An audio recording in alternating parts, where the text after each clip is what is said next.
आप देख रहे हैं एबीएन महाराष्ट्र। मैं हूं आपके साथ मुनीर आरिफ खान।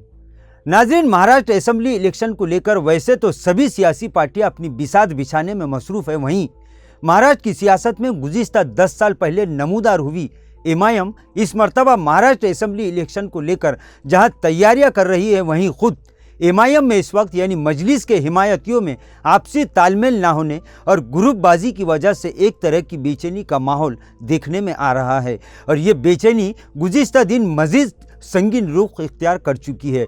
दरअसल आने वाले असेंबली इलेक्शन को लेकर औरंगाबाद शहर के खासकर 2 असेंबली हलकों से 1-2 नहीं बल्कि मजलिस के 10 से 15 ख्वाहिशमंद उम्मीदवार मैदान में उतरने के लिए तैयार है।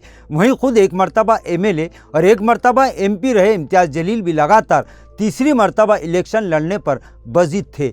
नाज़रीन, इनके साथ साथ मशरिक़ी असेंबली हल्के से 2 मरतबा किस्मत आजमाने वाले यानी एमआईएम के रियासती कारगुजार सदर डॉक्टर अब्दुल गफ्फार कादरी भी इस टिकट के ख्वाहिशमंद है। लेकिन आज औरंगाबाद में एक प्रेस कॉन्फ्रेंस के दौरान पार्टी सुप्रीमो असद अवैसी ने महाराष्ट्र असेंबली इलेक्शन के लिए 5 नामों का बाज़ाब्ता ऐलान कर दिया, जिसमें इम्तियाज़ जलील के साथ साथ मालेगांव से मुफ्ती इस्माइल, धुलिया से फारूक शाह, शोलापुर से फारूक शाब्दी और मुंबई से नौ मुंतखबा पार्टी के सदर रईस लश्करी शामिल है। नाज़रीन, इन 5 नामों के ऐलान के बाद मजलिस में अंदरूनी तौर पर खुसफुस शुरू हो चुकी है, क्योंकि पार्टी सुप्रीमो की बगल में बैठे डॉक्टर अब्दुल गफ्फार कादरी नाम जाहिर होने तक इसी इंतजार में थे कि इनका नाम भी जरूर डिक्लेयर किया जाएगा। लेकिन यहाँ मौजूद सभी लोग इस वक्त हैरान हो गए जब इनके नाम का ऐलान नहीं हुआ, जिसके बाद अब महाराष्ट्र के साथ साथ खासकर औरंगाबाद में एक नई सियासी बहस छिड़ चुकी है कि क्या पहले जिला सदर जावेद कुरैशी, इसके बाद मुंबई में 10 साल तक पार्टी की कमान संभालने वाले फैयाज खान और अब डॉक्टर का गेम फिट तो नहीं हो चुका है। इस पर सस्पेंस बरकरार है। वहीं पार्टी सुप्रीमो ने ये तो ऐलान कर दिया कि इम्तियाज़ जलील औरंगाबाद से उम्मीदवार होंगे, लेकिन ये वाजे नहीं किया कि वो किस असेंबली हल्के से उम्मीदवार होंगे। इस वजह से भी इस बात के चर्चे भी शहर में है कि असेंबली हल्के का ऐलान क्यों नहीं किया गया। इस मामले पर भी आवाम में बहस चल रही है और इस मामले पर तरह तरह के क़यास लगाए जा रहे हैं।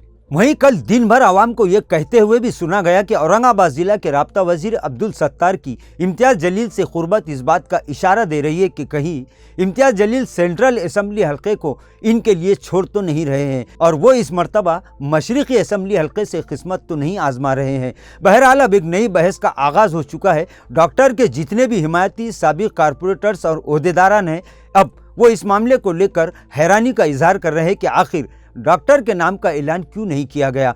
मीडिया नुमाइंदों ने जब इस बारे में सवाल किया तो पार्टी सुप्रीमो ने हमेशा की तरह बड़ी आवाज़ निकालकर इन सवालों को दबाने की कोशिश की और इस पर कोई जवाब ना देते हुए सिर्फ इतना ही कहा कि अभी दूसरी फहरिस्त जाहिर होना बाकी है। नाज़रीन, महाराष्ट्र असेंबली इलेक्शन से पहले औरंगाबाद में असद, अब इसके बाद शहरियान में बेचैनी का माहौल है। इसी तरह पार्टी सुप्रीमो की शहर में मौजूदगी के दौरान साबिक जिला सदर समीर साजिद बिल्डर ने 2 टोक अल्फाज में ये बयान प्रेस के सामने दिया है कि मशरिक़ी असेंबली हल्के से 2 मरतबा किसी को टिकट दिया गया और सेंट्रल से भी इससे पहले एक उम्मीदवार को मौका दिया जा चुका है, अब मुझे मौका मिलना ही चाहिए। इस दौरान उन्होंने ही पार्टी के महाराष्ट्र के कारगुजार सदर का नाम तक नहीं लिया। वहीं उन्होंने ये दावा भी किया कि इन्हें इस बार हर हाल में उम्मीदवारी मिलना तय है। बहरहाल उम्मीदवारी को लेकर मजलिस इत्तेहादुल मुस्लिमीन में इस वक्त इंतशार देखा जा रहा है और रसाकशी शुरू हो चुकी है और ये बातें भी सुनाई दे रही है कि पार्टी में